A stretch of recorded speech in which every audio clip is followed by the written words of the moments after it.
Top quality और consistent performance के लिए सिर्फ सिल्वर पंप नाम याद रखना। पटना में गंगा नदी में डूब रहे एक बच्चे के लाइव रेस्क्यू का वीडियो सामने आया है, ये रिपोर्ट देखिए। वीडियो पटना सिटी के भद्र घाट का है, जहां गंगा नदी खतरे के निशान से ऊपर बह रही है। उफनती नदी में एक बच्चा नहाने के लिए चला गया और इसी दौरान गहरे पानी में डूबने लगा।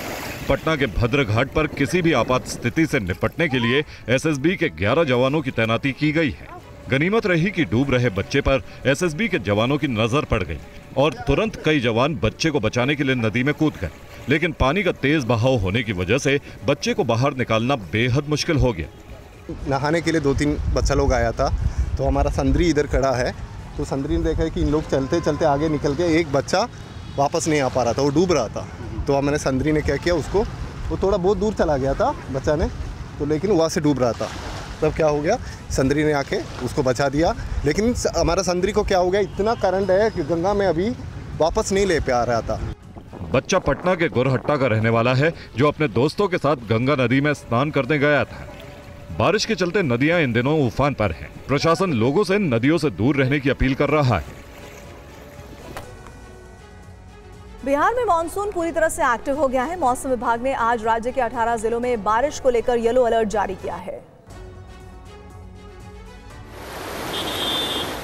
बिहार में मानसून सक्रिय होते ही भारी बारिश से आम जनजीवन पूरी तरह से प्रभावित हो गया है। दक्षिण बिहार की प्रमुख फल्गु नदी इस साल रिकॉर्ड स्तर पर पहुंच गई है, जिससे गया, जहानाबाद और आसपास के निचले इलाकों में बाढ़ के हालात उत्पन्न हो गए हैं। तस्वीरें जहानाबाद की है, जहां पर बाढ़ जैसे हालात हैं। क्या सड़कें, क्या गली मोहल्ले और क्या लोगों के घर, हर जगह बस पानी ही पानी नजर आ रहा है। तेज बारिश के साथ साथ जहानाबाद में कई जगह फल्गु नदी का तटबंध टूटने से घोसी प्रखंड और मोदनगंज प्रखंड इलाके में 24 गांव में बाढ़ का पानी घुस गया है। 50,000 से ज्यादा लोग इससे प्रभावित हैं। नालंदा के पूरब से होकर बहने वाली जिरायल नदी के जलस्तर में तेजी से इजाफा हो रहा है। इसके कारण अस्थावा प्रखंड में तटबंध टूटने से खेतों में पानी भर गया है और कई गांव इसकी चपेट में आ गए। बहादुर रोड का पूरा रास्ता जाम हो गया, पूरा जाफरगंज में घुस गया। हम लोग को पूरा घूम को आना पड़ रहा है। ये बहुत होता है, हर साल थोड़ा थोड़ा काम होता है, लेकिन पुल नहीं बनता। रात में पानी आया, सबके घरों में घुस गया। और वहीं राजस्थान के कई जिलों में लगातार तेज बारिश हो रही है। बारिश और जलभराव के बीच लोगों के सामने किस तरह की परेशानी आन खड़ी हुई है, इस रिपोर्ट में देखिए। राजस्थान के चुरू जिले में भारी बारिश के चलते शमशान घाट का रास्ता जलमग्न हो गया। ऐसे में स्थानीय पार्षद ने 2 घंटे में अस्थायी पुल बनवाकर शव यात्रा निकलवाई, जिसका एक वीडियो भी सामने आया है, जिसमें अस्थायी पुल से शव यात्रा निकलती हुई दिखाई दे रही है। दरअसल चुरू जिले के सुजानगढ़ में बीते 3 दिनों से लगातार बारिश हो रही है। भारी बारिश के चलते भोजलाई बास में स्थित चपाटिया तालाब ओवरफ्लो हो गया है, जिसकी वजह से शमशान घाट, मंदिर और स्कूल जाने वाले रास्ते बंद हो गए। इस बीच इलाके में एक व्यक्ति की मौत हो गई। अब लोगों के सामने शमशान घाट तक पहुंचने की बड़ी चुनौती थी, लेकिन स्थानीय नेताओं ने इसका जुगाड़ निकाला और शव शमशान घाट तक पहुंच गया।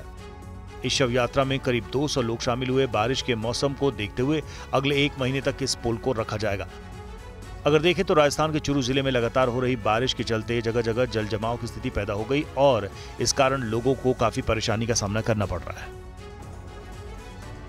वहीं राजस्थान के धौलपुर से भी बारिश की ऐसी तस्वीरें सामने आई है, जिसे देखकर अंदाजा लगाया जा सकता है कि जलभराव के बीच कैसे जनजीवन अस्त व्यस्त हो गया है।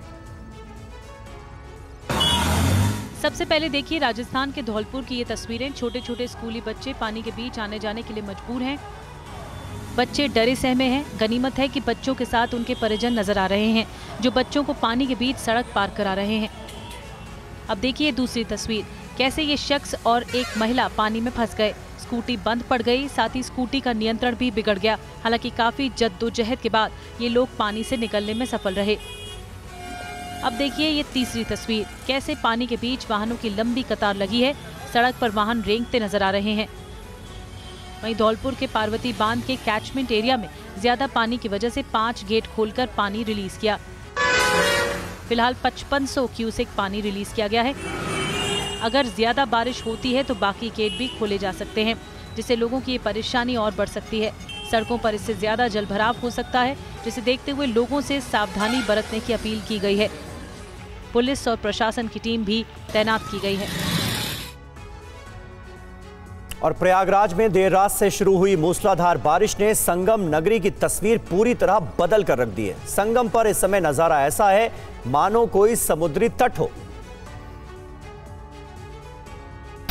प्रयागराज में गंगा और यमुना की लहरें तूफानी अंदाज में उठ रही हैं, जो घाटों से टकराकर शोर मचाती लौट रही हैं। यहाँ गंगा यमुना का रौद्र रूप दिखाई दे रहा है। संगम इलाके में गंगा और यमुना नदियों का जलस्तर एक बार फिर से बढ़ने लगा है। इस कारण संगम में समुद्र जैसी लहरें उठ रही हैं, जो घाटों से टकराकर ऊंची ऊंची उठ रही हैं। इन लहरों की गति और उग्रता देखकर ऐसा लग रहा है जैसे संगम कोई शांत नदी नहीं बल्कि समुद्र का तट बन गया। हालात को देखते हुए जल पुलिस ने संगम क्षेत्र में नावों के संचालन पर पूरी तरह रोक लगा दी है। साथ ही सभी नाविकों को हिदायत दी गई है कि वे गहरे पानी की ओर बिल्कुल ना जाएं। जल पुलिस के साथ साथ एनडीआरएफ और एसडीआरएफ की टीमें भी संगम क्षेत्र में तैनात हैं, ताकि किसी भी आपात स्थिति से निपटा जा सके। तेज बारिश के साथ साथ हवाओं ने भी प्रयागराज में कहर ढाया।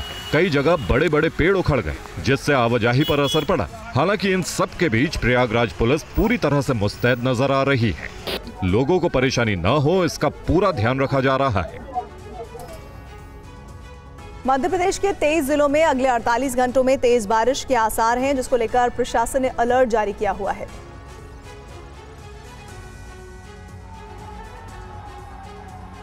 मध्य प्रदेश के कई जिलों में इन दिनों तेज बारिश हो रही है, जिसकी वजह से नदियां उफान पर हैं। सैलाब अपने साथ सब कुछ बहा कर ले जा रहा है। कई इलाकों से ऐसा खौफजदा कर देने वाला वीडियो सामने आ रहा है। एमपी के जिन इलाकों में आज और कल तेज बारिश की संभावना है, उसमें ग्वालियर, चंबल, सागर, रीवा, शहडोल शामिल है।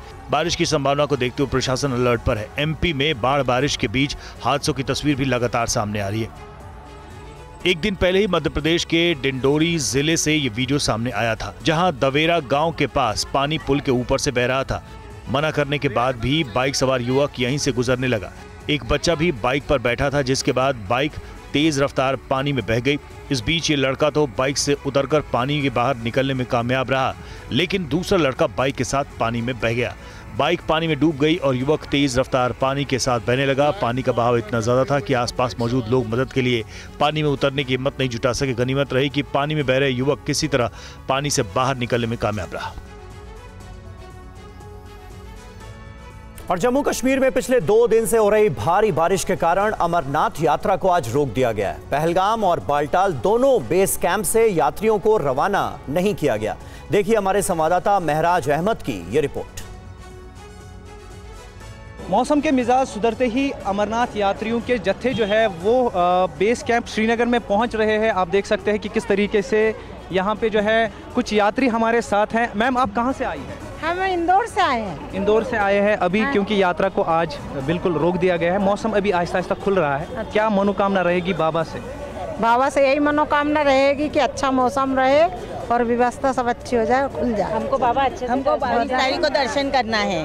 जब तक बहुत अच्छा खुला मौसम हो जाए और खूब अच्छे से दर्शन हो जाए। बाबा से यही दुआ रहेगी कि मौसम अच्छा हो, हर एक आदमी को दर्शन होके, यही रहेगा। मौसम को लेकर क्या दुआएं हैं? दुआ यही है कि अच्छा मौसम हो जाए, शहर यात्री आए हैं, सब किसी को बाबा से मुलाकात हो जाए, दर्शन हो जाए। 21 तारीख को बालटाल जाएंगे, 22 को दर्शन करना है। सरकारी आदेशों का पालन हर एक यात्री को करना चाहिए और ये बिल्कुल उसी तिथि पर जाएंगे जब इनका तारीख जब इनको दी गई है, और कोशिश करेंगे कि ये दुआ करेंगे वहाँ पे कि मौसम भी जो है यात्रियों के यात्रा के अनुकूल रहे और हर एक यात्री को बाबा बर्फानी के दर्शन देखने को मिले।